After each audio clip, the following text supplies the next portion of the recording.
Anthony Richardson is not looking the greatest in Indianapolis right now.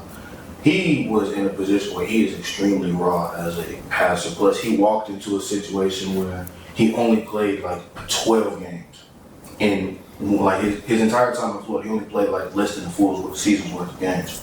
And people looked at that and it's like, okay, he's big enough, he's strong enough, he's fast enough, and if we could just mold him into this picturesque perfect player, we're going to be great. Milroe has experience. He's been to the college football playoff. He's been a starter for the past 2 seasons, and while it's not necessarily the greatest thing since sliced bread, I mean, it's amazing compared to what Anthony Richardson was doing.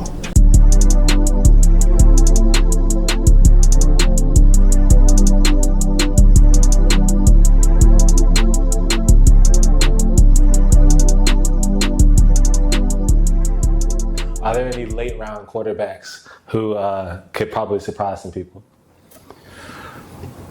That is surprise people.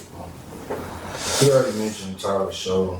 I can't sit there and say, I'm gonna keep it a bean. This is probably one of the worst quarterback draft classes we done had in a minute. Like since that Kenny Pickett, Malik Willis, like I don't see even like a tolerable quarterback in this class outside of Cam Ward. Realistically, Shador has some potential for sure. I'm not gonna say that he doesn't, but nothing screams he needs to go top 2, top 3 outside of positional value, and that's what quarterback brings.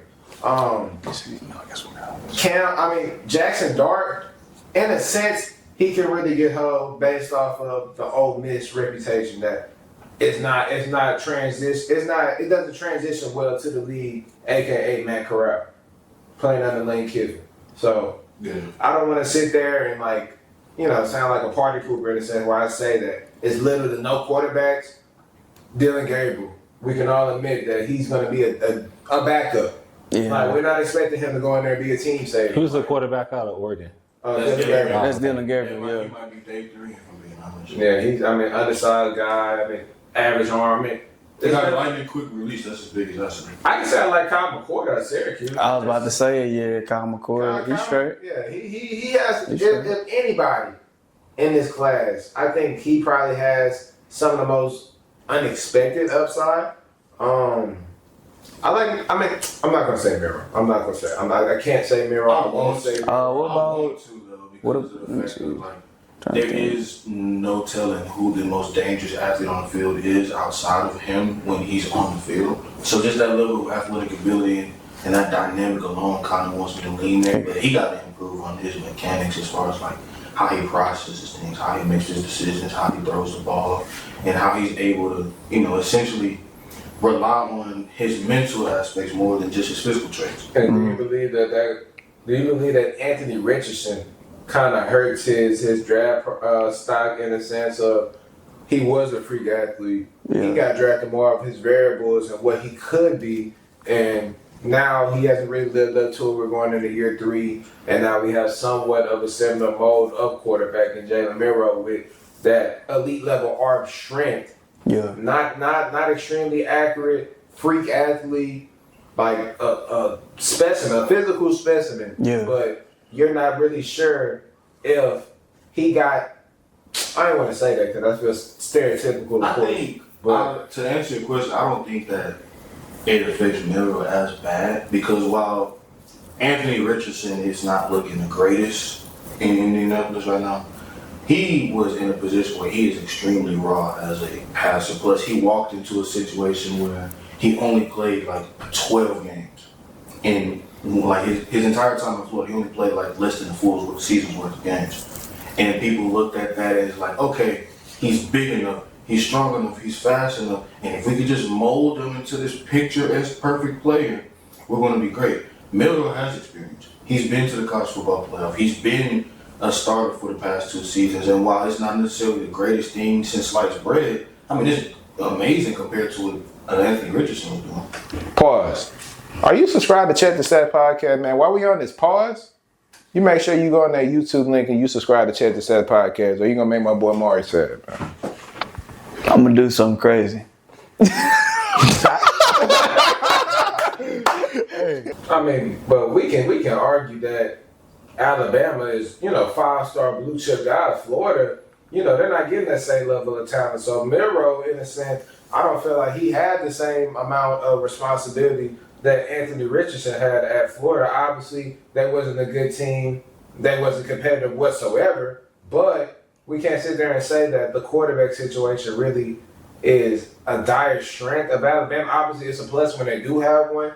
But most likely, they're going to be a competitive ball club with or without a top-tier NFL prospect at the quarterback position. I would say my argument for that is SEC ball is SEC ball. It ain't like Florida got scrubs. You know what I'm saying? While they don't necessarily have the 5-star blue chip prospects that the Bamas, the Georgias, the LSU seem like they typically get it now, the UTs, since they're in the conference now, Florida still has the capable number of players that can consistently get drafted in the NFL on a regular basis. And they have that on the offensive side of the ball as well. I mean, hell, we got some people from there just from the Texans alone, like Damian Pierce. I mean, but let's separate it.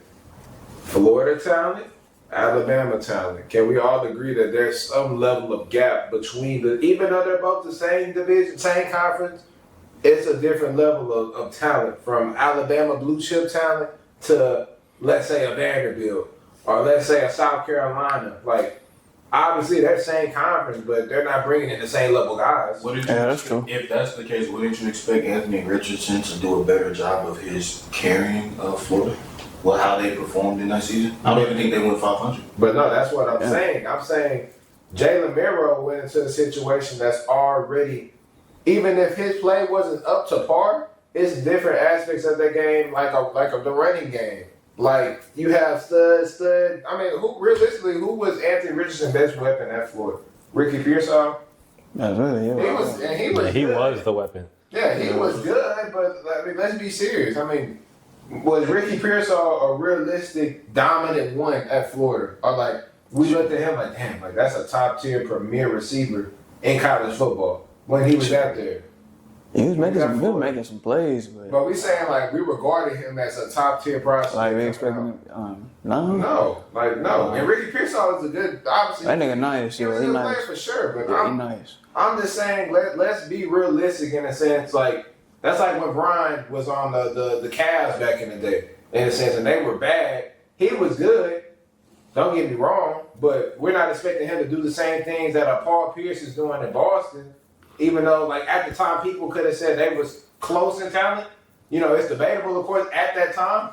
But Paul Pierce is getting the results because they have a better infrastructure, a better team, a better coach. They're bringing in better players. And Brian is dolo by himself. I think that aspect is true, but I mean, at a certain point in time, if you're an owner, a GM, a coach, anybody that's looking for a face of the franchise, you have to understand that you need some level of a body of work. Mm-hmm. I mean, like, Anthony Richardson had an amazing combine, probably one of the greatest combine performances we've seen in recent memory. 40-time, broad jump, vertical, off the charts. But I mean, like, are we really surprised at how much he's struggling to the point where he's getting benched for the likes of guys like Joe Flacco because Shane Steichen doesn't believe that Anthony Richardson can get the job done? To the point where they're getting realistic quarterback battles between the guys that just picked up in free agency?